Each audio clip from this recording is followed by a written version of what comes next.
તેમની સાથે પધાર્યા છે ગુજરાત રાજ્યના માનનીય મુખ્યમંત્રી શ્રી ભૂપેન્દ્રભાઈ પટેલ. જોરદાર તાળીઓથી સ્વાગત કરીએ ભારતના માનનીય પ્રધાનમંત્રી શ્રી નરેન્દ્રભાઈ મોદીજીનું અનેક અનેક અભિનંદન પાઠવતા આપની સરકારના 8 વર્ષ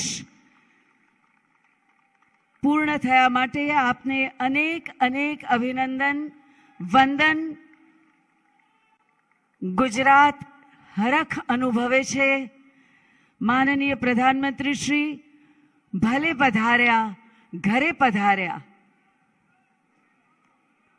સાથે સ્વાગત કરીએ છીએ માનનીય મુખ્યમંત્રી શ્રી ભૂપેન્દ્રભાઈ પટેલનું.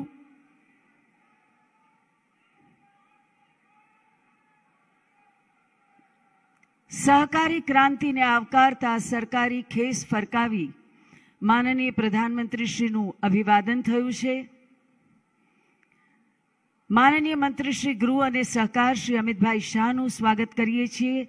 માનનીય કેન્દ્રીય મંત્રી શ્રી આરોગ્ય અને પરિવાર કલ્યાણ અને chemicals and fertilisers Shri Mansukhbhai માંડવિયાનું પણ ભાવભર્યું સ્વાગત કરીએ છીએ.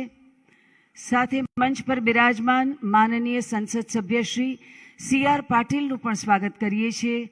ગુજરાતના સહકાર વિભાગના રાજ્ય કક્ષાના માનનીય મંત્રી શ્રી જગદીશભાઈ વિશ્વકર્માનું પણ સ્વાગત કરીએ છીએ.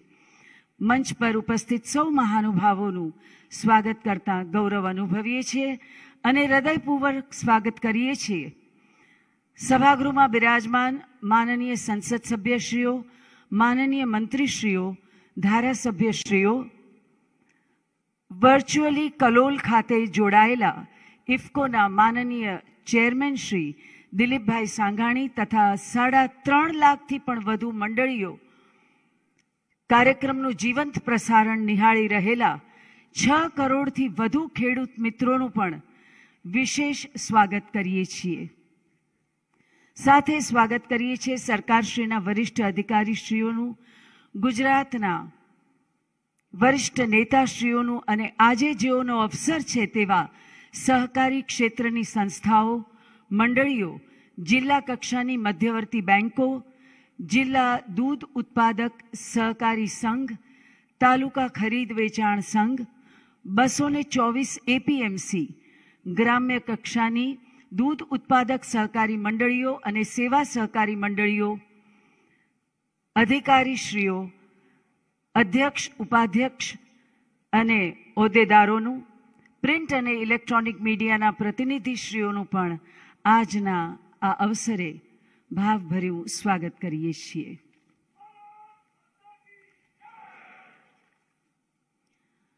સમાનીવ આકૃતિ સમાના હૃદયાનિ વહ समानमस्तु वो मनो यथा वह सुसहाति.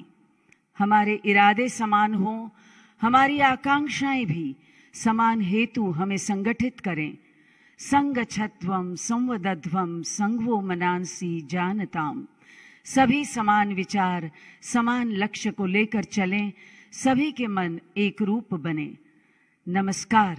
ऋग्वेद के एकता में संवादिता का ये मंत्र सहकार व सहकारिता की भावना का उपयुक्त वर्णन करता है. कृषि खेडूत कल्याण અને સહકાર વિભાગ ગુજરાત રાજ્ય સૌનું ઉષ્માપૂર્ણ સ્વાગત કરે છે. દેશના સર્વપ્રથમ એવા આજના સહકારથી સમૃદ્ધિ સહકાર સંમેલનમાં, જેમાં આજે પ્રેરક ઉપસ્થિતિ છે માનનીય પ્રધાનમંત્રીશ્રીની. માનનીય પ્રધાનમંત્રીશ્રીનું સ્વાગત કરવા માટે આજના આ અવસરે નમ્ર વિનંતી કરીએ છીએ ગુજરાત રાજ્યના માનનીય મુખ્યમંત્રી શ્રી ભૂપેન્દ્રભાઈ પટેલને પુષ્પગુચ્છ અર્પણ કરી તેઓ માનનીય પ્રધાનમંત્રીશ્રીનું સ્વાગત કરે. આજે ગુજરાતને આંગણે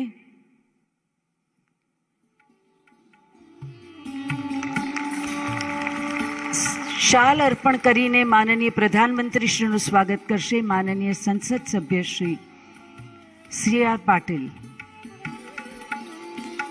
અને સ્મૃતિ ચિહ્ન અર્પણ કરવા માટે નમ્ર વિનંતી કરીએ છીએ માનનીય રાજ્ય કક્ષાના મંત્રી શ્રી જગદીશભાઈ વિશ્વકર્માને. આ સ્મૃતિ ચિહ્ન ગુજરાતના કૃષિ પેદાશો દર્શાવતું વિશિષ્ટ સ્મૃતિ ચિહ્ન છે.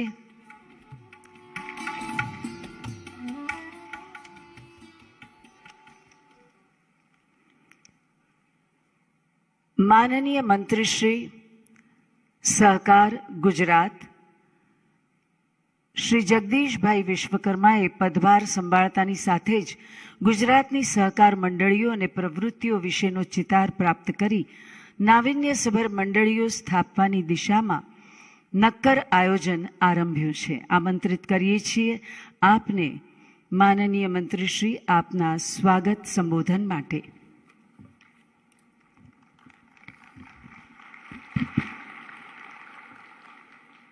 આજની આ એક ઐતિહાસિક ક્ષણ અને ઐતિહાસિક સહકારિતા સમૃદ્ધિ કાર્યક્રમની અંદર ઉપસ્થિત એવા સહકારી પ્રવૃત્તિની ઓળખ સમગ્ર રાષ્ટ્ર અને વિશ્વ કક્ષાએ ઊભી થાય તે માટે વર્ષોથી પ્રયત્નશીલ.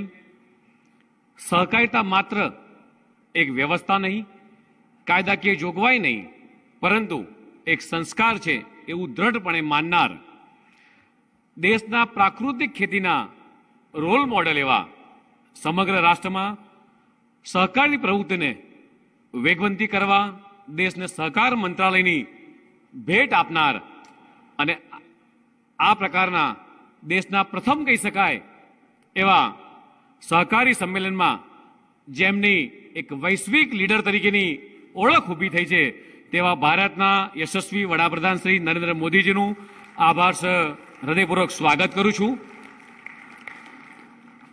સેવા સહકારી મંડળીના સભ્યથી લઈ સહકારી બેંકના ચેરમેન તરીકે જેમણે જવાબદારી સંભાળી ચૂક્યા છે, સહકારી પ્રવૃત્તિને ઊંડાણપૂર્વક સમજનાર અને માનનીય વડાપ્રધાન નરેન્દ્ર મોદી સાહેબના સ્વપ્નને સાચા અર્થમાં ચરિતાર્થ કરવા માટે ઉત્તમ પ્રયત્ન કરનાર, સહકારી ચળવળને સુદૃઢ અને પારદર્શક કરવા માટે જેમનો સિંહ ફાળો છે તેવા ભારતના પ્રથમ સહકાર મંત્રી શ્રી અને ગૃહમંત્રી શ્રી માન્ય અમિતભાઈ શાહજીનું સ્વાગત કરું છું. એવી જ રીતે ગુજરાતની વિકાસ ગાથાના ઉત્તરોત્તર વિકાસ માટે પ્રયત્નશીલ એવા ગુજરાતના માનનીય મુખ્યમંત્રી શ્રી ભૂપેન્દ્ર પટેલજીનું હૃદયપૂર્વક સ્વાગત કરું છું. કેન્દ્રના આરોગ્ય મંત્રી શ્રી મનસુખભાઈ માંડવિયાજીનું હૃદયપૂર્વક સ્વાગત કરું છું. નવસારીના સાંસદ અને ભારતીય જનતા પાર્ટી ગુજરાત પ્રદેશના યશસ્વી અધ્યક્ષ શ્રી સી.આર. પાટીલજીનું હૃદયપૂર્વક સ્વાગત કરું છું. આ ઉપરાંત સહકારથી સમૃદ્ધિના આ વિશિષ્ટ કાર્યક્રમ પ્રસંગે ઉપસ્થિત રાજ્ય સરકારના સર્વે મંત્રીશ્રીઓ, સર્વે સાંસદ સભ્યશ્રીઓ, સર્વે ધારાસભ્યશ્રીઓ અને સહકારી ચળવળને વેગ આપનાર ગુજરાત રાજ્યની તમામ સહકારી સંસ્થાના આગેવાનશ્રીઓનું આજના કાર્યક્રમમાં હૃદયપૂર્વક સ્વાગત કરું છું.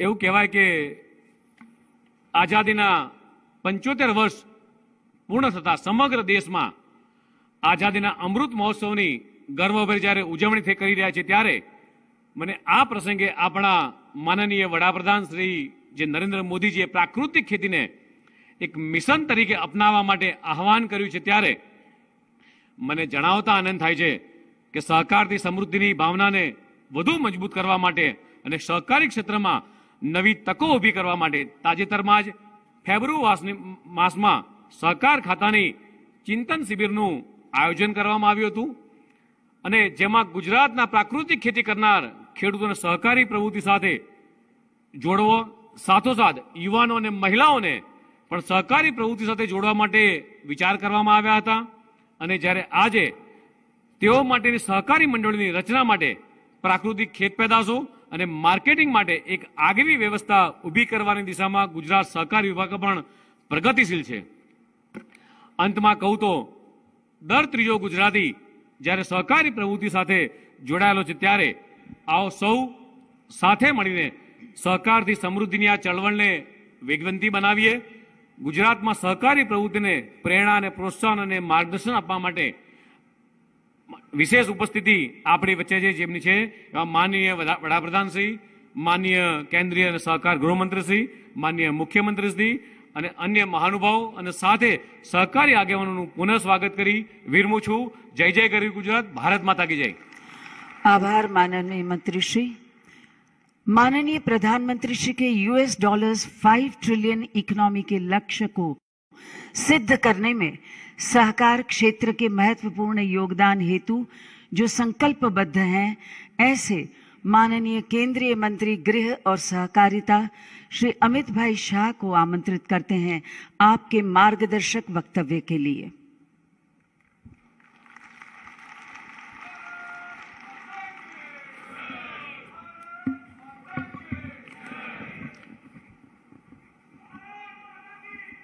आज के इस कार्यक्रम में मंच पर उपस्थित देश के यशस्वी प्रधानमंत्री, गुजरात के ही सपूत आदरणीय नरेंद्र भाई, गुजरात राज्य के लोकप्रिय मुख्यमंत्री श्रीमान भूपेंद्र भाई पटेल, मोदी जी की मंत्रिपरिषद में मेरे साथी स्वास्थ्य और पेट्रोलियम रसायन मंत्री श्रीमान मनसुख भाई मांडविया जी, भारतीय जनता पार्टी गुजरात प्रदेश के अध्यक्ष और नवसारी के सांसद श्री CR पाटिल जी, गुजरात राज्य के सहकारिता मंत्री श्री, वर्चुअल माध्यम से इफ्को के प्लांट पर उपस्थित इफ्को के अध्यक्ष श्री दिलीप संघाणी जी, उनकी पूरी टीम और देश भर के इफ्को के खाद्य वितरण केंद्र पर उपस्थित होकर प्रधानमंत्री जी का संदेश ग्रहण करने के लिए आए हुए सारे किसान भाइयों बहनों और आज महात्मा मंदिर की इस सभागार में उपस्थित गुजरात के कोने कोने से आए हुए सहकारिता आंदोलन के प्यारे पदाधिकारी भाइयों और बहनों, आप सभी को नमस्कार। आज यहां पर इस मंच से दो कार्यक्रम एक साथ हो रहे हैं। एक सहकारिता से समृद्धि, ये सम्मेलन गुजरात के सभी सहकारिता आंदोलन के साथ जुड़े हुए कार्यकर्ताओं का, संचालकों का यहां होने जा रहा है, जिसमें सभी क्षेत्र के अंदर सहकारिता में प्राण फूंकने वाले सभी दिग्गज सहकारी नेतृत्व यहां पर उपस्थित है। और दूसरा, आज ही के दिन मोदी जी ने जो कल्पना की है कि पानी भी प्रदूषित न हो, भूमि भी प्रदूषित न हो, हवा भी प्रदूषित न हो, ऐसे निरामय भारत की रचना के लिए एक और कदम आज उठाने जा रहे हैं। नैनो का तरल यूरिया, जो नैनो यूरिया तरल स्वरूप में इफ्को ने बनाया है, इसकी आज फॉर्मल देश भर में शुरुआत होने जा रही है। मित्रों, आप सब जैसे जानते हैं, गुजरात सहकारिता आंदोलन का आज पूरे देश भर में एक सफल मॉडल माना जाता है। कोई भी क्षेत्र हो, गुजरात ने सहकारिता की आत्मा को बचाए रखने का काम करा है। देश भर में बहुत कम प्रांत बचे हैं जहां पर पैक्स से लेकर एपेक्स तक सहकारिता बहुत अच्छे तरीके से चलती हो, इसके सिद्धांतों के अनुरूप चलती हो और कमोबेश पारदर्शिता के साथ चलती हो। इसमें से हमारा गुजरात एक है। इसका सभी गुजरात के सहकारिता आंदोलन के कार्यकर्ताओं को गौरव है, मुझे भी गौरव है। आज यहां पर जब हम इकट्ठित हुए हैं, तब हम सबको याद है कि सहकारिता आंदोलन आजादी के समय से ही स्वावलंबन और स्वदेशी, ये दो स्तंभों के आधार पर सरदार पटेल, मोरारजी भाई देसाई, ये दोनों ने गांधी जी के नेतृत्व में इसकी शुरुआत करी थी। बाद में त्रिभुवनदास पटेल से लेकर वैकुंठ भाई मेहता से लेकर अनेक कार्यकर्ता इसके साथ जुड़ते गए। पूरा जीवन उन्होंने सहकारिता को मजबूत बनाने के लिए खर्च किया और इसी का कारण है सरदार पटेल और त्रिभुवन भाई ने बोया हुआ वो बीज आज एक वट वृक्ष बनकर विश्व और भारत के सामने आज खड़ा है।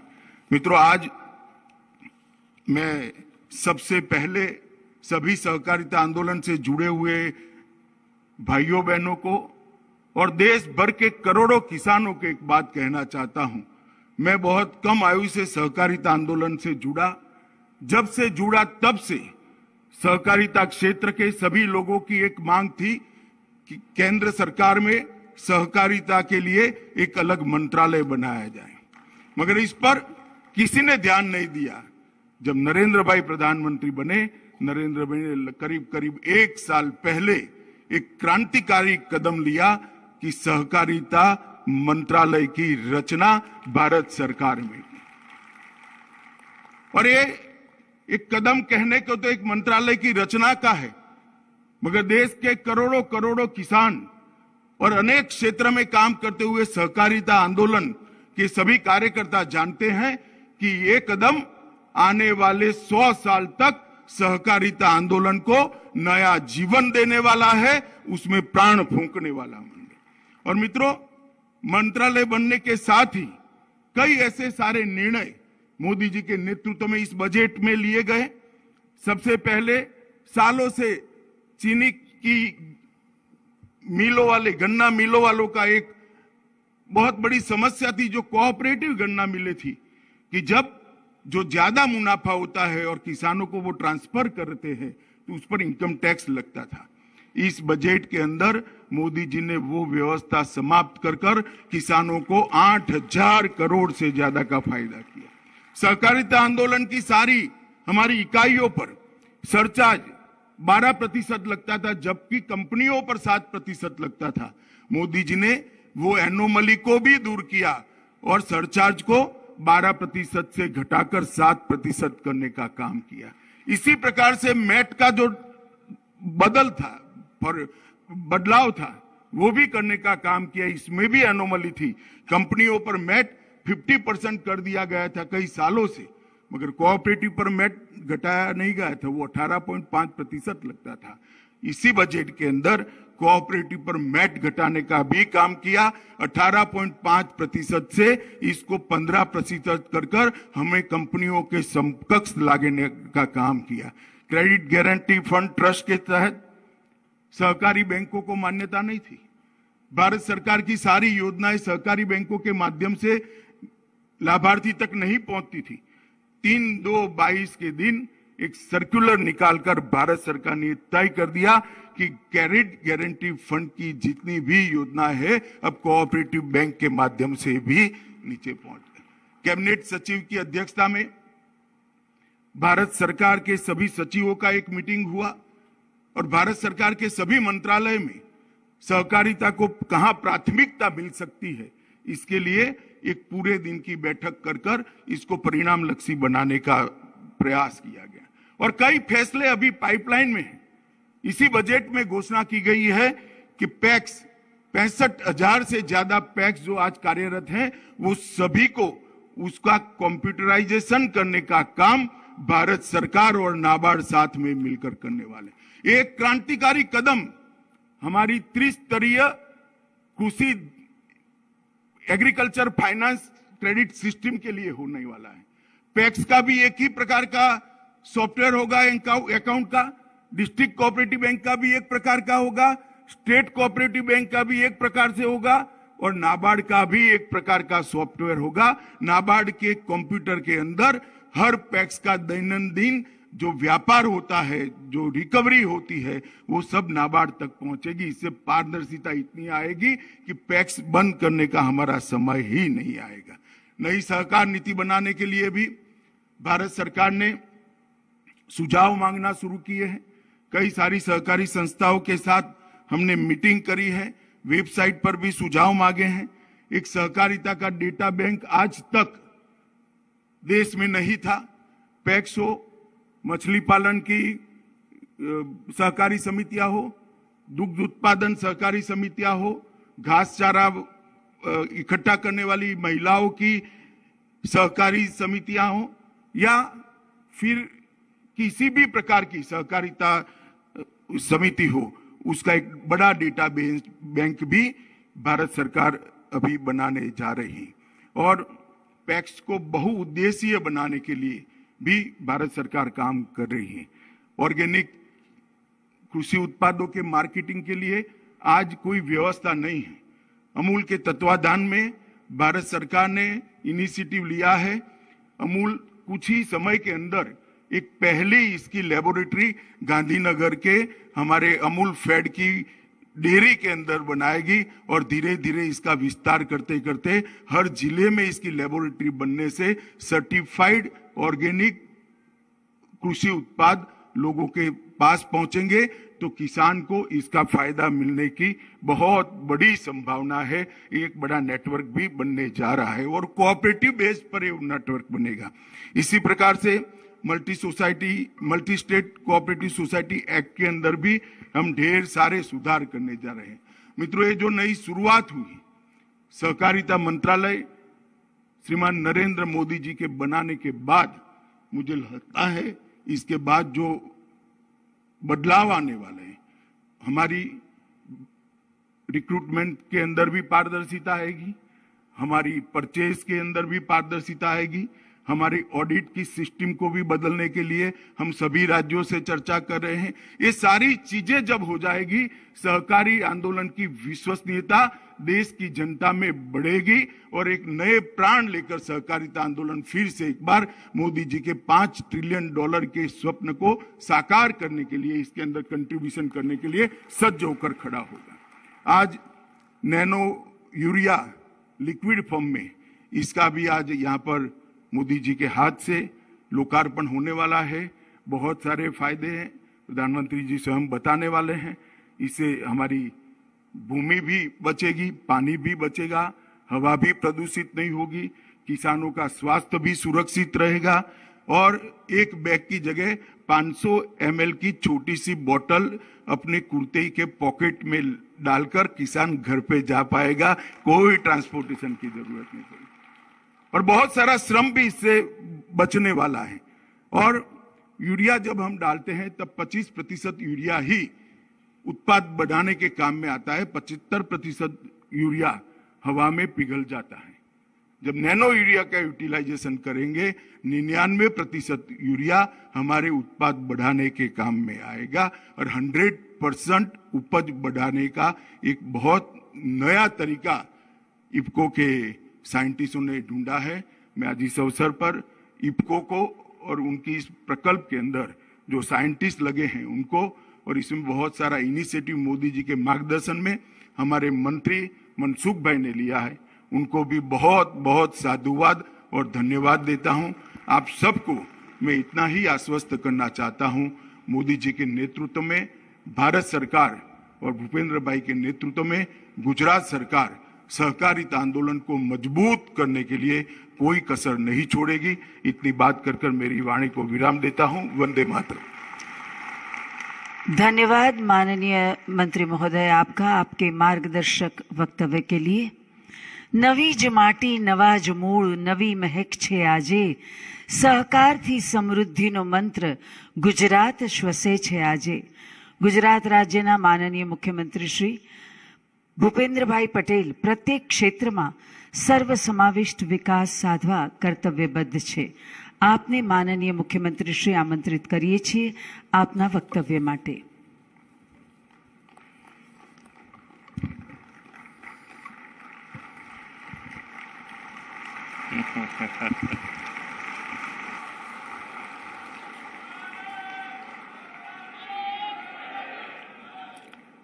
પાટનગર ગાંધીનગરને આંગણે ગુજરાતના ગૌરવવંતા સહકારી ક્ષેત્રના નવયુગના આરંભ સાથે રાજ્ય સરકારના સહકાર વિભાગ દ્વારા આયોજિત સહકારથી સમૃદ્ધિ કાર્યક્રમમાં આપણી સૌની વચ્ચે મંચ ઉપર ઉપસ્થિત આત્મનિર્ભર ભારતના પ્રણેતા દેશના યશસ્વી વડાપ્રધાન આદરણીય શ્રી નરેન્દ્રભાઈ મોદી સાહેબ,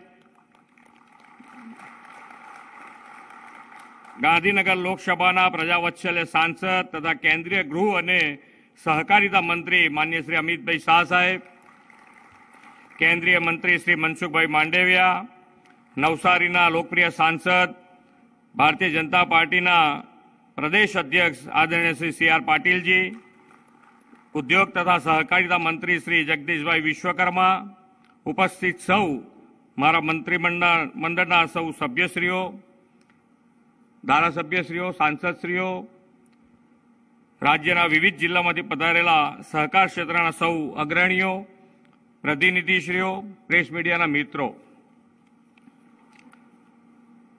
આજે ગુજરાતના ખૂણે ખૂણેથી જ્યારે સહકારી આગેવાનો અહીં પધાર્યા છે ત્યારે આપણે સૌથી પહેલા આદરણીય વડાપ્રધાન શ્રી નરેન્દ્રભાઈ મોદીને તેમના વડાપ્રધાન પદના કાર્યકાળના 8 વર્ષ પૂર્ણ કરવાના અંગે તાળીઓથી ખૂબ ખૂબ અભિનંદન આપીએ.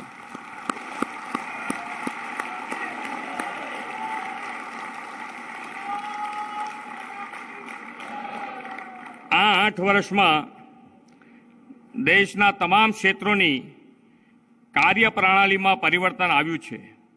હવે ગરીબોને તેનો હક માંગવાનો નથી પડતો, સીધો તેના ખાતામાં જમા થાય છે.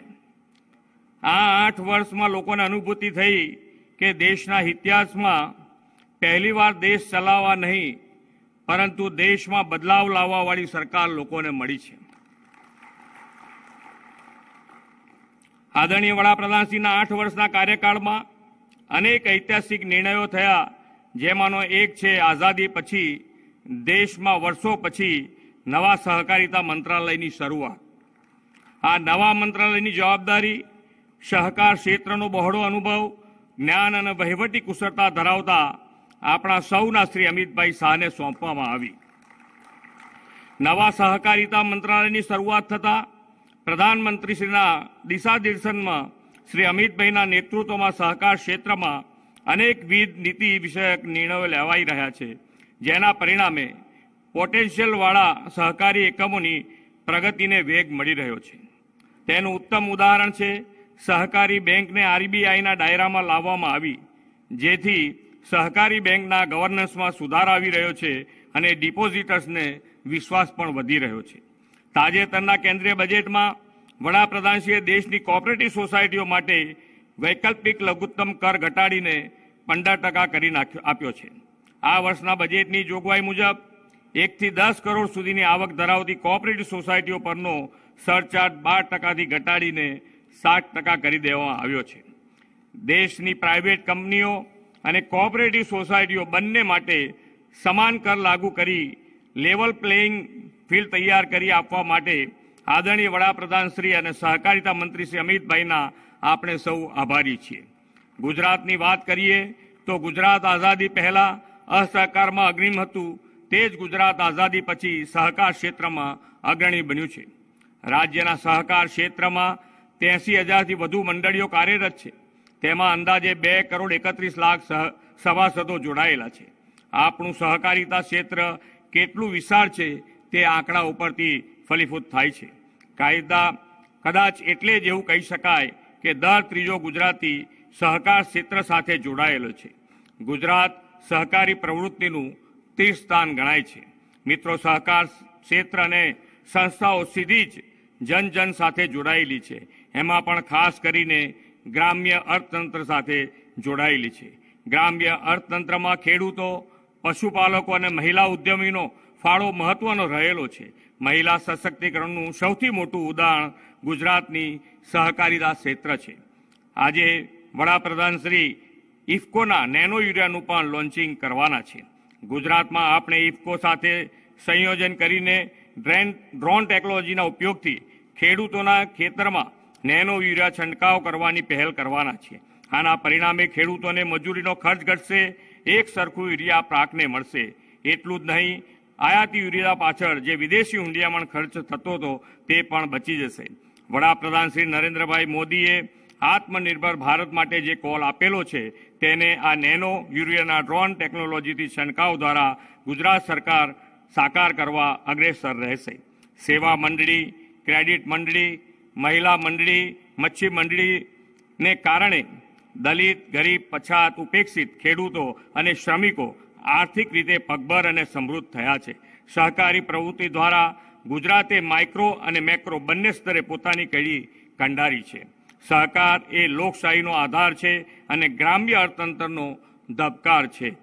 મિત્રો, આજે ગુજરાતમાં પ્રાકૃતિક ખેતી તરફ ખેડૂતોને પ્રેરિત કરવાનું એક અભિયાન ચાલી રહ્યું છે.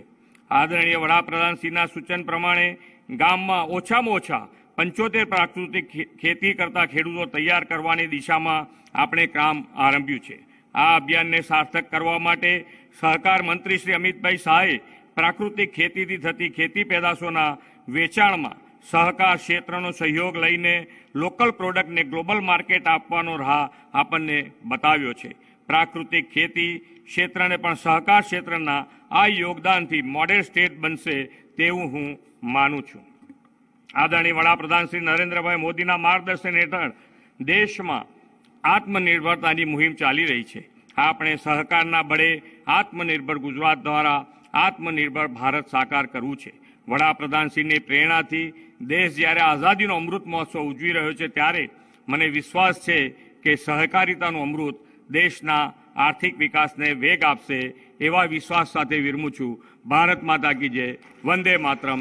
જય જય ગરવી ગુજરાત.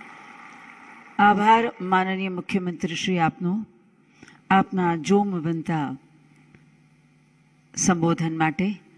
सहकारी टाइटन उर्वरक सहकारी संस्था इफ्को एक अभिनव पर्यावरण अनुकूल विश्व का सर्वप्रथम इफ्को नैनो तरल यूरिया का उत्पादन इकाई कलोल में शुरू करने जा रही है, जो विश्व भर के किसानों के लिए एक वरदान रहेगा.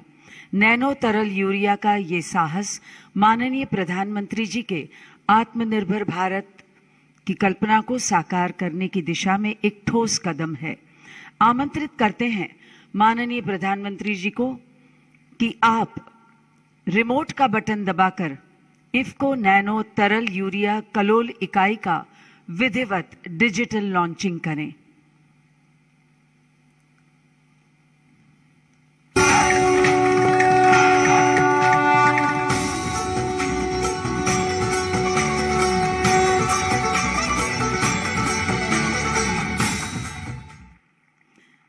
धन्यवाद माननीय प्रधानमंत्री जी आपका.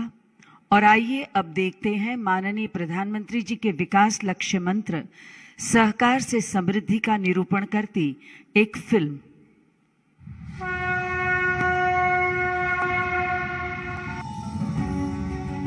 ખેડૂતનું સ્મિત સદાય ટકી રહે અને વધતું રહે તેવા ઉમદા હેતુથી ગુજરાતમાં સહકારી પ્રવૃત્તિનો પ્રારંભ થયો. એક તરફ મૂડીવાદ અને બીજી તરફ સામ્યવાદના મજબૂત વિકલ્પ તરીકે ઉભરી આવ્યો સહકારવાદ. અને આ સહકારવાદને મળ્યો સરકારનો સહકાર અને શરૂ થઈ વિકાસવાદની નવી પરંપરા. માનનીય પ્રધાનમંત્રી શ્રી નરેન્દ્રભાઈ મોદીના શબ્દોમાં કહીએ, सहकारिता एक कायदाकीय जोगवाई नहीं, सहकारिता एक બંધારણીય માળખું નહીં, પણ સહકારિતા એક સ્પિરિટ, સહકારિતા એક સંસ્કાર. પ્રધાનમંત્રીશ્રીએ સહકારના આ સંસ્કાર અને સ્પિરિટને વધુ સક્ષમ, સહજ, સરળ અને સર્વવ્યાપક બનાવવા સહકારી પ્રવૃત્તિ અને સહકારી આંદોલનને રાષ્ટ્રવ્યાપી બનાવવા સહકાર મંત્રાલયની રચના કરી. માનનીય પ્રધાનમંત્રી શ્રીના વિઝનને ઇમ્પ્લિમેન્ટ કરવાની જવાબદારી મળી શ્રી અમિતભાઈ શાહને, કે જેઓ સહકારી ક્ષેત્રની ઊંડાણમાં સૂઝબૂઝ ધરાવે છે અને વહીવટી રીતે કુશાગ્ર છે.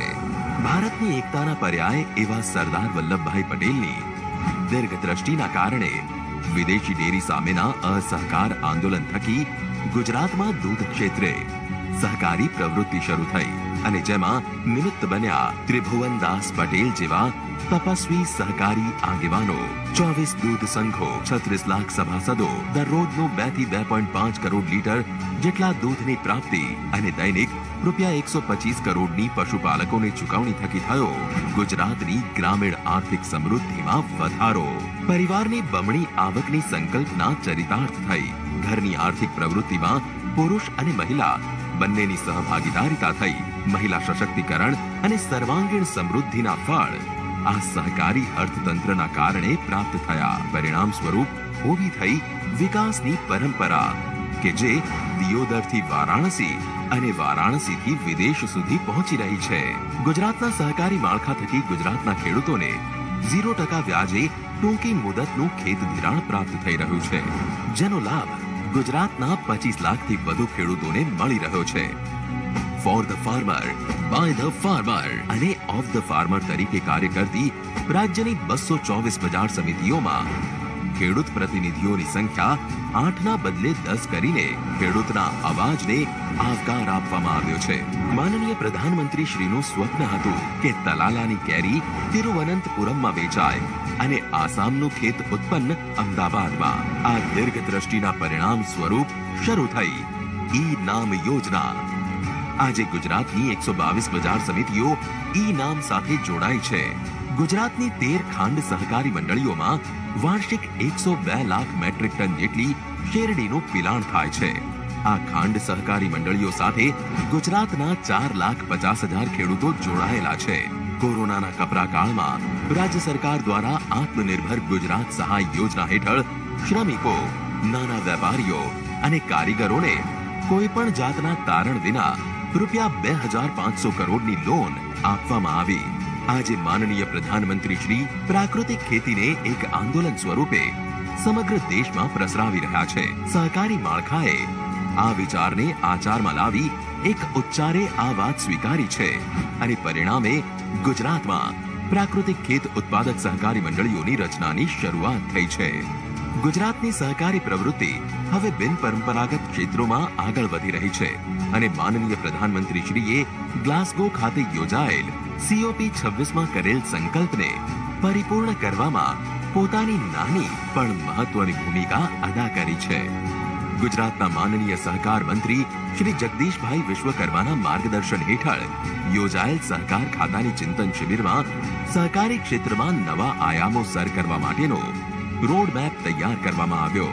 સહકારી પ્રવૃત્તિ ઘણી બધી વૈશ્વિક અને આર્થિક સમસ્યાઓના સમાધાનના શ્રેષ્ઠ વિકલ્પ તરીકે ઉભરી રહી છે. ત્યારે આવો સહકારના આ સ્પિરિટને છેવાડાના માનવી સુધી લઈ જઈને માનનીય પ્રધાનમંત્રી શ્રીના આત્મનિર્ભર ભારત અને માનનીય મુખ્યમંત્રી શ્રીના આત્મનિર્ભર ગુજરાતથી આત્મનિર્ભર ભારતના મંત્રને ચરિતાર્થ કરીએ અને સહકાર અને સરકારના સુભગ સમન્વયથી આઝાદીના 75મા વર્ષે સહકારથી સમૃદ્ધિ લાવીએ.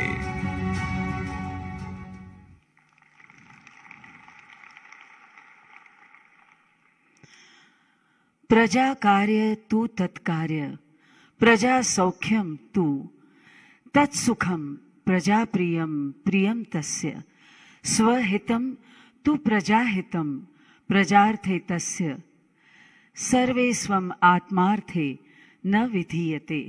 जिनके लिए प्रजा का सुख स्वयं से भी ऊपर है, ऐसी आपकी कार्यशैली से पूरा विश्व प्रभावित है और आज आप सबसे लोकप्रिय ग्लोबल लीडर हैं, जिसका लाभ गुजरात को तो पिछले 21 सालों से हुआ है. आमंत्रित करें जोरदार तालियों के साथ भारत के माननीय प्रधानमंत्री महोदय श्री नरेंद्र मोदी जी को आपके प्रेरणादायी भाषण के लिए.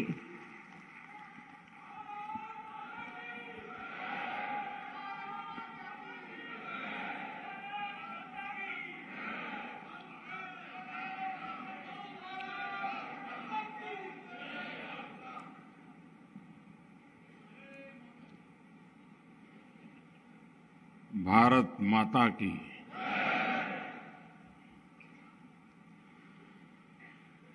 गुजरात के लोकप्रिय मुख्यमंत्री श्री भूपेंद्र भाई पटेल, केंद्रीय मंत्रिमंडल में मेरे सहयोगी अमित भाई शाह,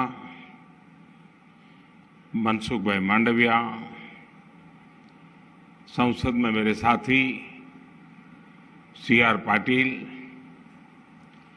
गुजरात सरकार में मंत्री जगदीश भाई विश्वकर्मा,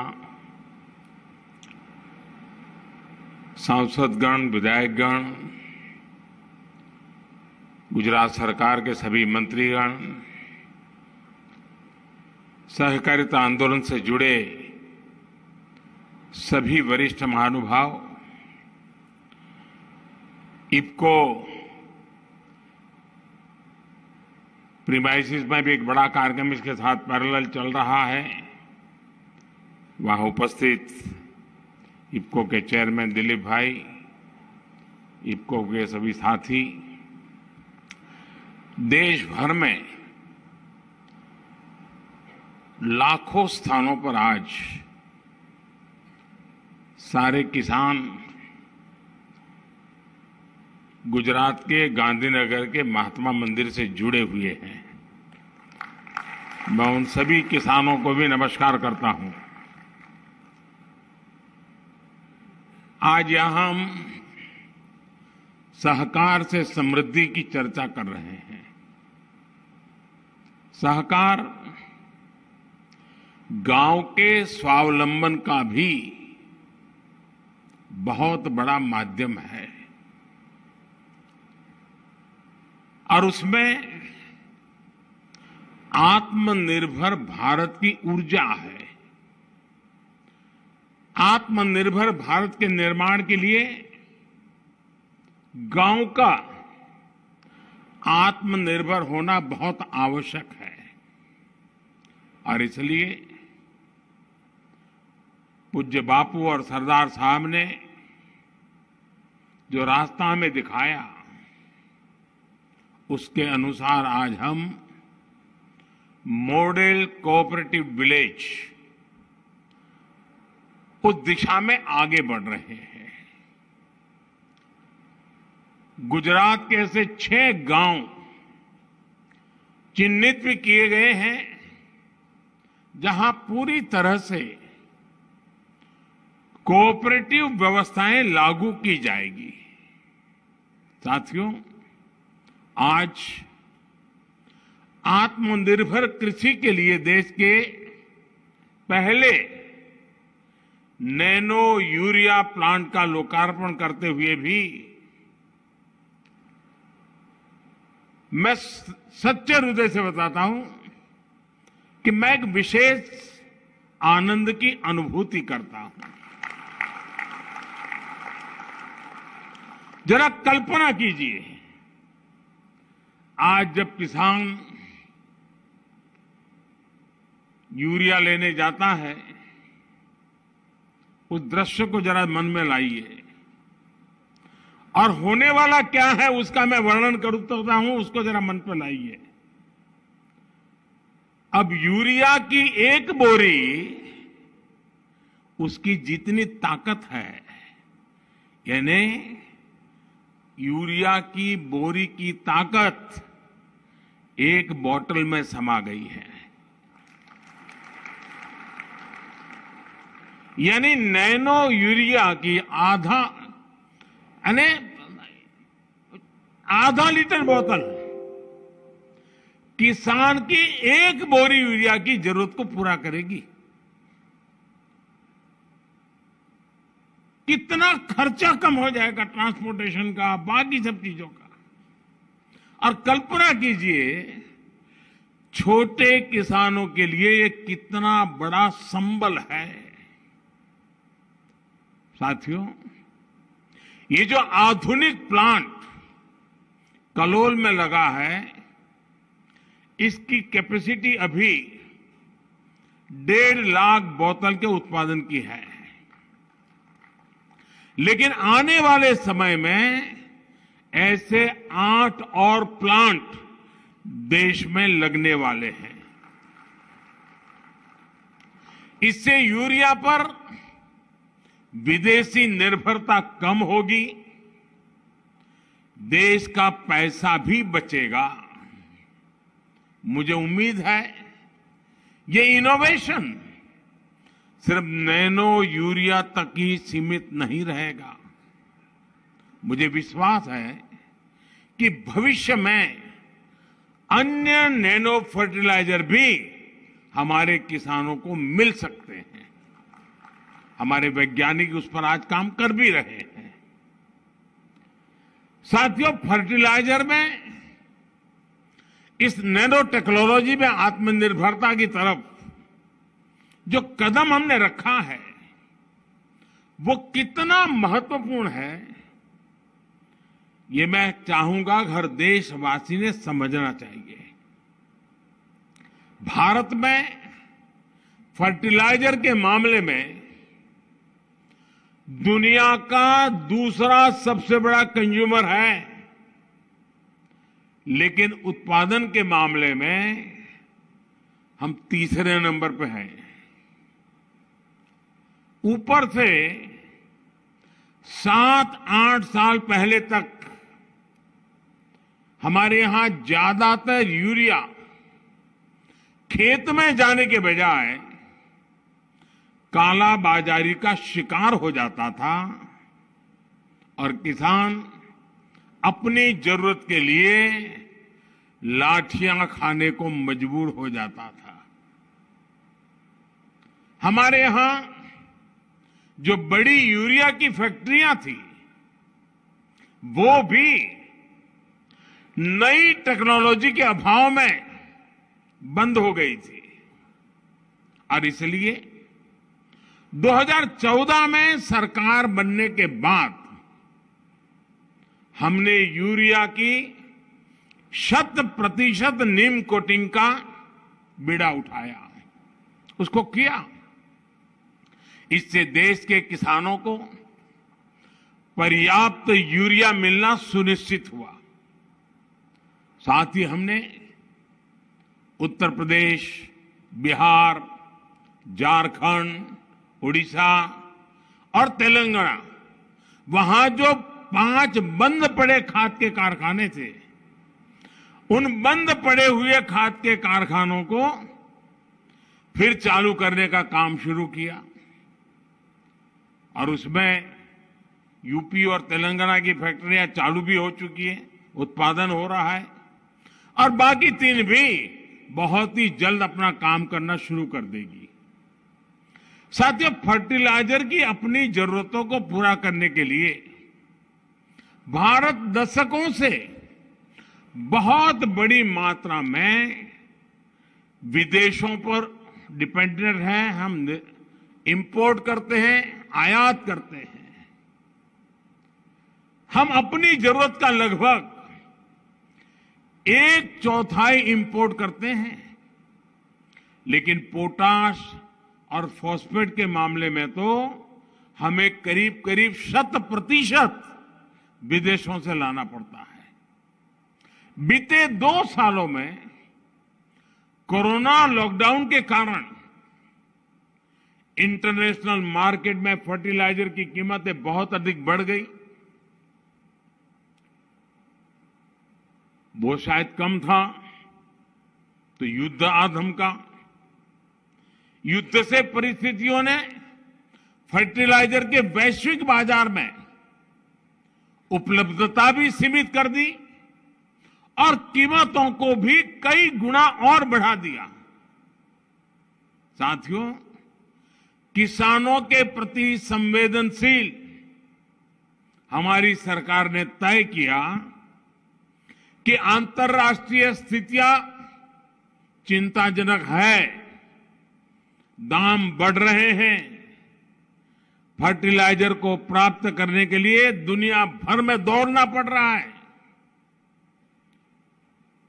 कठिनाइयां हैं, मुसीबतें हैं, लेकिन हमने कोशिश ये की है कि ये सारी मुसीबतें हम झेलते रहेंगे, लेकिन किसान पर इसका असर नहीं पड़ने देंगे। और इसलिए हर मुश्किल के बावजूद भी हमने देश में फर्टिलाइजर का कोई बड़ा संकट नहीं आने दिया। साथियों, भारत विदेशों से यूरिया मंगाता है, उसमें यूरिया का 50 किलो का एक बैग 3,500 रुपये का पड़ता है। 3,500 रुपये का एक बैग। याद रखिए, लेकिन देश में गांव में किसान को वही यूरिया का बैग 3,500 से खरीद के सिर्फ 300 रुपये में दिया जाता है, 300 रुपये में। यानी यूरिया के एक बैग पर हमारी सरकार 3,200 रुपये से ज्यादा खुद सरकार उस बोझ को वहन कर रही है। इसी प्रकार डीएपी के 50 किलो के बैग पर पहले हमारे पूर्व जो सरकारें थी उनको 500 रुपये वहन करना होता था एक बैग पर। अंतर्राष्ट्रीय बाजार में डीएपी की कीमत में उछाल आने के बावजूद हमारी सरकार ने लगातार प्रयास किया है कि किसानों पर इसका बोझ कम से कम हो। अब हमारी सरकार डीएपी के 50 किलो के बैग पर 2,500 रुपये, 2,500 रुपये खुद सरकार बोझ वहन कर रही है। यानी 12 महीने के भीतर भीतर हर बैग डीएपी पर 5 गुना भार केंद्र सरकार ने अपने ऊपर लिया है। भारत के किसान को दिक्कत ना हो इसके लिए पिछले साल 1,60,000 करोड़ रुपए की 1,60,000 करोड़ रुपए की सब्सिडी फर्टिलाइजर में केंद्र सरकार ने दी है। किसानों को मिलने वाली ये राहत इस साल लगभग 2 लाख करोड़ रुपए से ज्यादा होने वाली है। साथियों, देश के किसान के हित में जो भी जरूरी हो वो हम करते हैं, करेंगे और देश के किसान की ताकत बढ़ाते रहेंगे। लेकिन हमने सोचना भी चाहिए, क्या हम 21वीं सदी में अपने किसानों को सिर्फ विदेशी परिस्थितियों पर निर्भर रख सकते हैं क्या? हर साल ये जो लाखों करोड़ रुपए केंद्र सरकार खर्च कर रही है, ये विदेश क्यों जाए? क्या ये भारत के किसानों के काम नहीं आना चाहिए? महंगे फर्टिलाइजर से किसानों की बढ़ती लागत को कम करने का कोई स्थायी समाधान क्या हमें नहीं ढूंढना चाहिए? साथियों, ये सवाल हैं जो हर सरकार के सामने अतीत में रहे हैं। ऐसा नहीं कि सारे मामले सिर्फ मेरे सामने आए हैं, लेकिन पहले सिर्फ तात्कालिक समस्या का ही समाधान तलाशा गया। आगे वो परिस्थितियां ना आए इसके लिए बहुत सीमित प्रयास हुए। बीते 8 सालों में हमने तात्कालिक उपाय भी किए हैं और समस्याओं के स्थायी समाधान भी खोजे हैं। कोरोना महामारी जैसी परिस्थितियां भविष्य में ना बने इसके लिए हेल्थ इंफ्रास्ट्रक्चर पर फोकस किया जा रहा है। खाद्य तेल की समस्या कम से कम हो इसके लिए मिशन ऑयल पाम पर काम किया चल रहा है। कच्चे तेल पर विदेशी निर्भरता कम करनी है, इसके लिए बायोफ्यूल, ग्रीन हाइड्रोजन और दूसरे उपायों पर आज बड़े स्तर पर प्रयास चल रहा है। नैनो टेक्नोलॉजी पर व्यापक निवेश भी इसी अप्रोच का परिणाम है।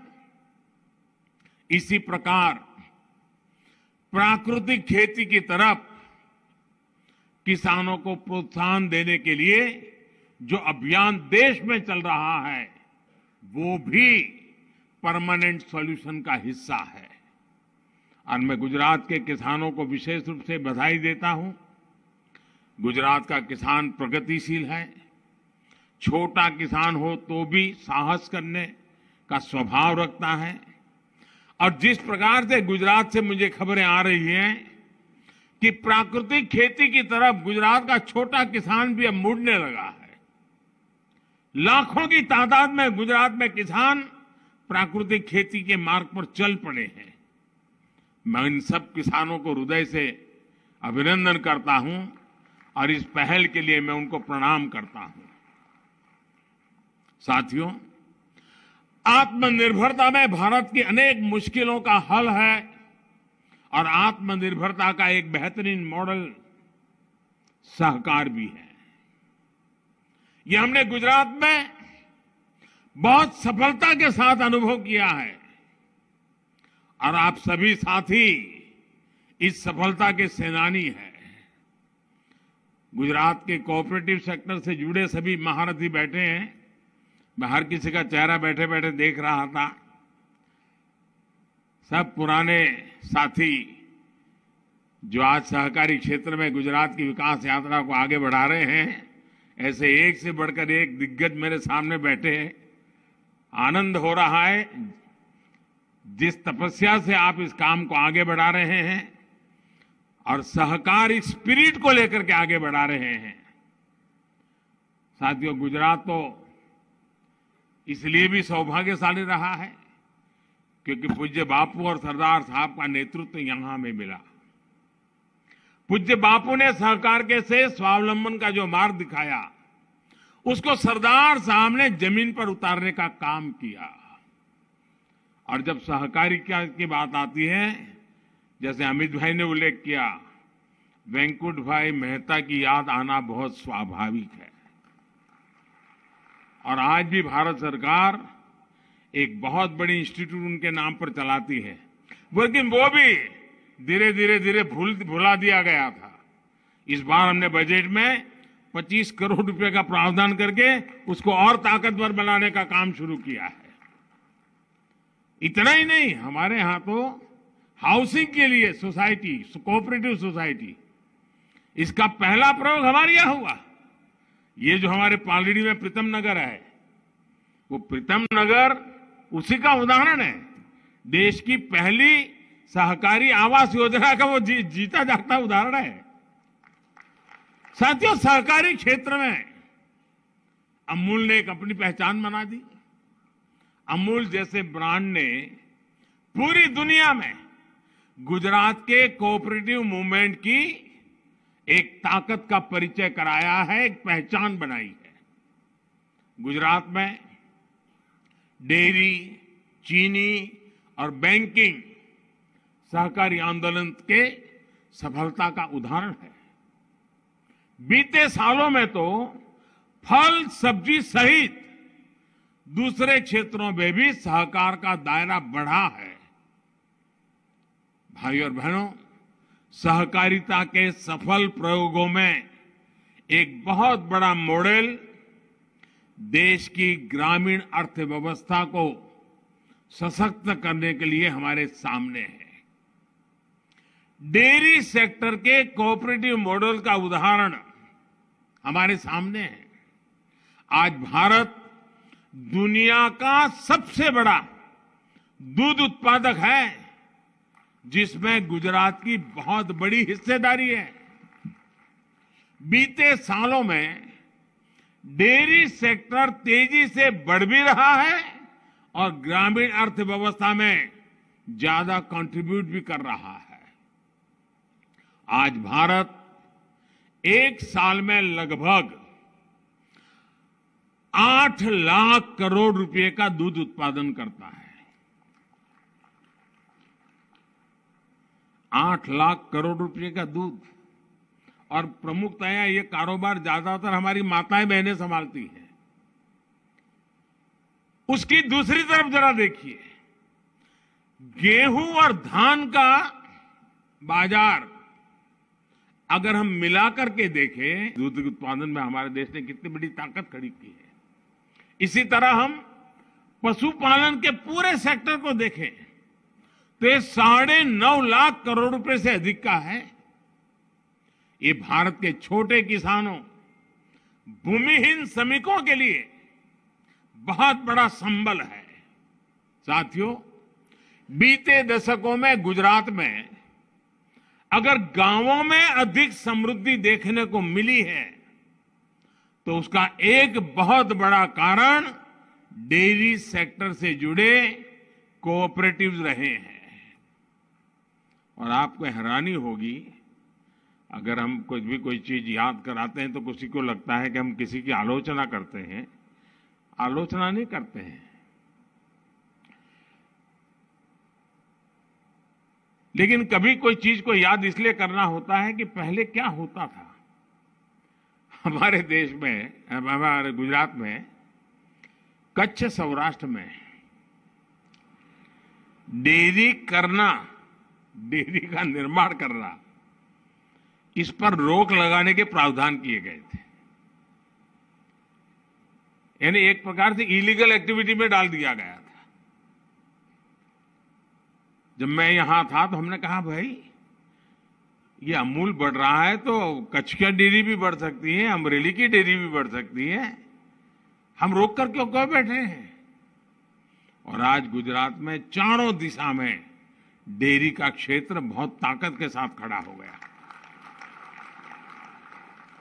गुजरात में भी दूध आधारित उद्योगों का व्यापक प्रसार इसलिए हुआ क्योंकि इसमें सरकार की तरफ से पाबंदियां कम से कम रही। सरकार जितना बच करके रहे बचने की कोशिश की और सहकारी क्षेत्रों को फलने फूलने की पूरी आजादी दी। सरकार यहां सिर्फ एक फैसिलिटेटर की भूमिका निभाती है, बाकी का काम या तो आप जैसे सारे हमारे सहकारी का क्षेत्र को समर्पित सारे हमारे साथी कर रहे हैं या तो हमारे किसान भाई बहन कर रहे हैं।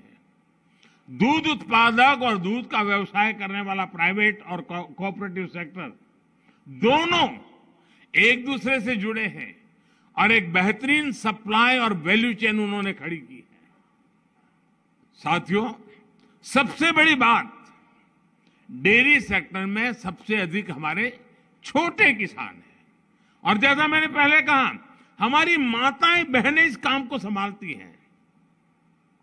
गुजरात में लगभग 70 लाख बहनें आज इस मूवमेंट का हिस्सा है। 70 लाख बहनें ने 50 लाख से अधिक परिवार होंगे ही होंगे जी।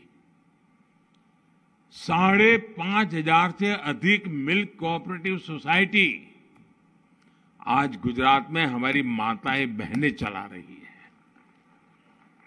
अमूल जैसे अंतर्राष्ट्रीय ब्रांड को बनाने में भी गुजरात की हमारी बहनों की बहुत बड़ी भूमिका है। एक प्रकार से सहकारिता ने गुजरात में महिला उद्यमिता को नए आयाम दिए हैं। हम लिज्जत पापड़ तो जानते ही हैं। आदिवासी क्षेत्र की गरीब माताओं बहनों से शुरू किया गया काम आज एक मल्टीनेशनल ब्रांड बन गया है।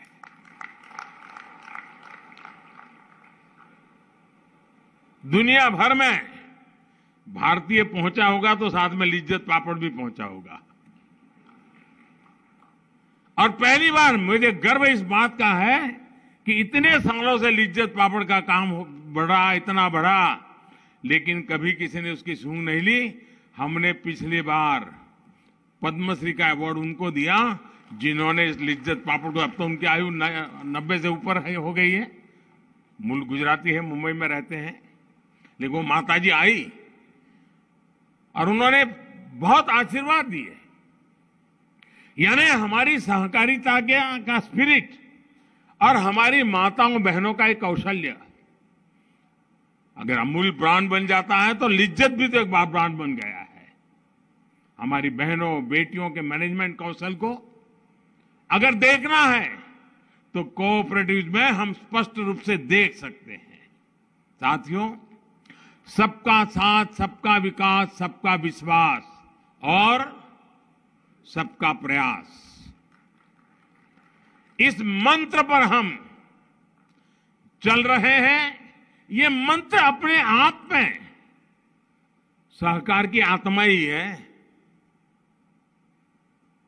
सहकार की सीमाओं के अंदर ही है ये मंत्र।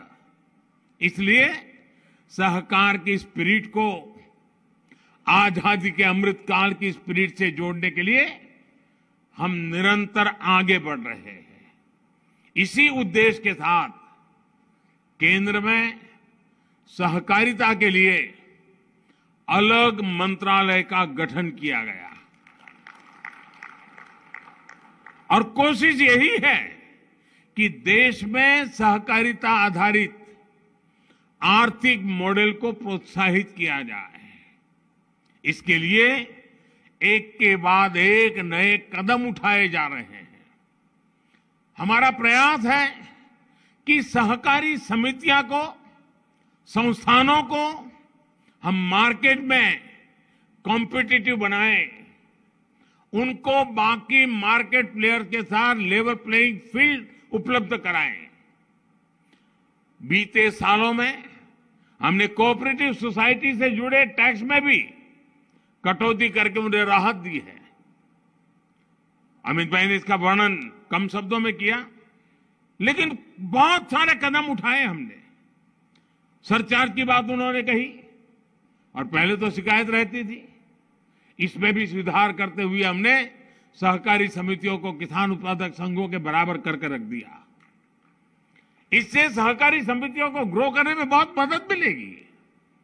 साथियों, यही नहीं, सहकारी समितियों को, सहकारी बैंकों को आधुनिक डिजिटल टेक्नोलॉजी से जोड़ने का भी एक बहुत बड़ा प्रयास चल रहा है। गुजरात में इसमें बहुत प्रशंसनीय काम शुरू हो रहा है। इतना ही नहीं, मैं जब मुख्यमंत्री था तो सहकारी क्षेत्र में जो अमित भाई ने थोड़ा वर्णन किया, इनकम टैक्स लगता था और मैं भारत सरकार को चिट्ठी लिखता रहता था और भारत सरकार में भी ये डिपार्टमेंट वो लोग संभालते थे जो खुद सहकारी आंदोलन से जुड़े हुए थे। लेकिन उन्होंने गुजरात की बात मानी नहीं, देश के सहकारिता के क्षेत्र के लोगों की बात मानी नहीं। हमने जाकर के उस समस्या का भी समाधान कर दिया। साथियों, मुझे बताया गया है कि डिस्ट्रिक्ट कोऑपरेटिव बैंकों ने लगभग 8 लाख किसानों को रुपये किसान कार्ड जारी किए हैं। बाकी बैंकों की तरह ही ऑनलाइन बैंकिंग की सुविधा भी आज किसानों को मिल रही है।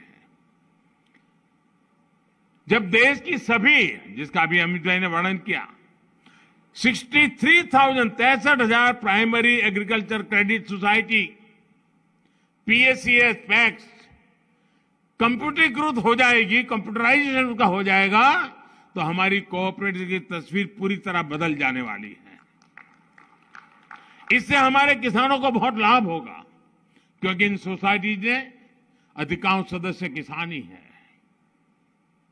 मुझे एक और खुशी की बात है, मुझे बीच में पता चला कि अब सहकारी क्षेत्र से जुड़े हुए कई लोग भारत सरकार का जो जैम पोर्टल है, कुछ भी खरीदी करनी है तो जैम पोर्टल के माध्यम से करते हैं। उसके कारण एक ट्रांसपेरेंसी आई है, गति बढ़ी है और दाम भी कम खर्चे में आवश्यकता पूरी हो रही है। भारत सरकार के जैम पोर्टल को सहकारी क्षेत्र के लोगों ने स्वीकार किया है, इसलिए मैं सहकारी क्षेत्र के लोगों का हृदय से धन्यवाद करता हूं। साथियों, सहकार की सबसे बड़ी ताकत भरोसा है, सहयोग है, सबके सामर्थ्य से संगठन के सामर्थ्य को बढ़ाने का है। यही आजादी के अमृत काल में भारत की सफलता की गारंटी है। हमारे यहां जिसको भी छोटा समझकर कम आंका गया, उसको अमृत काल में बड़ी ताकत बनाने पर हम काम कर रहे हैं। छोटे किसानों को आज हर प्रकार से सशक्त किया जा रहा है। इसी प्रकार लघु उद्योगों, MSMEs को भारत की आत्मनिर्भर सप्लाई चेन का मजबूत हिस्सा बनाया जा रहा है। जो हमारे छोटे दुकानदार हैं, व्यापारी हैं, उनको भी एक डिजिटल टेक्नोलॉजी का platform ONDC, open network for digital commerce, उपलब्ध कराया जा रहा है। इससे डिजिटल स्पेस में स्वस्थ स्पर्धा को प्रोत्साहन मिलेगा, देश के छोटे व्यापारियों को भी बराबरी का मौका मिलेगा। ये भारत के ई कॉमर्स मार्केट की संभावनाओं को बल देगा, जिसका गुजरात के छोटे व्यापारियों को भी निश्चित रूप से लाभ होगा। साथियों, गुजरात व्यापार कारोबार की परंपरा से जुड़ा राज्य रहा है। अच्छे व्यापारी की कसौटी ये है कि वो मुश्किल हालत में भी कैसे व्यापार को अच्छे से संभालता है। सरकार की भी यही कसौटी होती है कि चुनौतियों के बीच वो कैसे समाधान निकालने के लिए नए नए तरीके खोजती है। ये जितने भी प्रावधान, जितने भी रिफॉर्म बीते वर्षों से हम देख रहे हैं, ये आपदा को अवसर में बदलने का ही हमारा प्रयास है। मुझे विश्वास है कि सहकार की हमारी स्पिरिट हमें अपने संकल्पों की सिद्धि में मदद करेगी। और अब एक बहुत बढ़िया वाक्य भूपेंद्र भाई ने अपने भाषण में कहा। उन्होंने कहा कि आजादी के पहले आजादी का एक शस्त्र था असहकार, आजादी के बाद समृद्धि का एक शस्त्र है सहकार। असहकार से सहकार तक की ये यात्रा समृद्धि की ऊंचाइयों को प्राप्त करने वाली, सबका साथ सबका विकास के मंत्र को चरितार्थ करने वाले हमारी राह है। इस राह पर आत्मविश्वास के साथ हम चले, देश भर के लोगों को भी इस पवित्र कार्य से हम जोड़े। गुजरात की कोऑपरेटिव मूवमेंट का विस्तार हिंदुस्तान के और क्षेत्रों में जितना ज्यादा हो, उस क्षेत्र के लोगों की भलाई के लिए काम आएगा। मैं गुजरात सरकार का बहुत आभारी हूं कि सहकारी क्षेत्र के इन दिग्गजों के साथ आज मुझे मिलने का अवसर मिला, क्योंकि जब मैं गुजरात में था हमेशा उन्हें अपनी शिकायतें लेकर के आना पड़ता था, लेकिन आज वो अपना रिपोर्ट कार्ड लेकर के आते हैं कि हम इतने कम समय में यहां पहुंच गए, हमने हमारी सोसाइटी को यहां ले गए, हमने हमारी संस्था को यहां पहुंचा दिया। पहले हमारा टर्नओवर इतना था, अब हमारा टर्नओवर इतना हो गया। बड़े गर्व के साथ छोटी छोटी सोसाइटी के लोग मिल जाते, कहते हैं हमने तो साहब सब कंप्यूटर पर चलाते हैं, सब हमारे यहाँ ऑनलाइन होने लगा है। ये जो बदलाव गुजरात के सहकारी क्षेत्र में देखने को मिलता है, वो अपने आप में गर्व करने वाला है। मैं आज आपकी इस तपस्या को प्रणाम करता हूं, इस महान परंपरा को प्रणाम करता हूं। और आजादी के इतने 75 साल जब मना रहे हैं, तब जिसके बीज पहले बोए गए थे, आज वो वट वृक्ष बन करके गुजरात के सार्वजनिक जीवन में, रचनात्मक प्रवृत्ति में, आर्थिक व्यवस्था के आधार सहकारी प्रवृत्ति के रूप में बढ़ रहा है। वो अपने आप में एक प्रसन्नता का, आनंद का विषय में सबको प्रणाम करते हुए, हृदय से आपका धन्यवाद करते हुए मेरी वाणी को विराम देता हूं। मेरे साथ पूरी ताकत से बोलिए भारत माता की, भारत माता की, भारत माता की। धन्यवाद। नया संकल्प है, नई है ऊर्जा, नया है मंत्र, नया है प्राण। जो कहते हैं उसे करने का मादा रखते हैं। नए भारत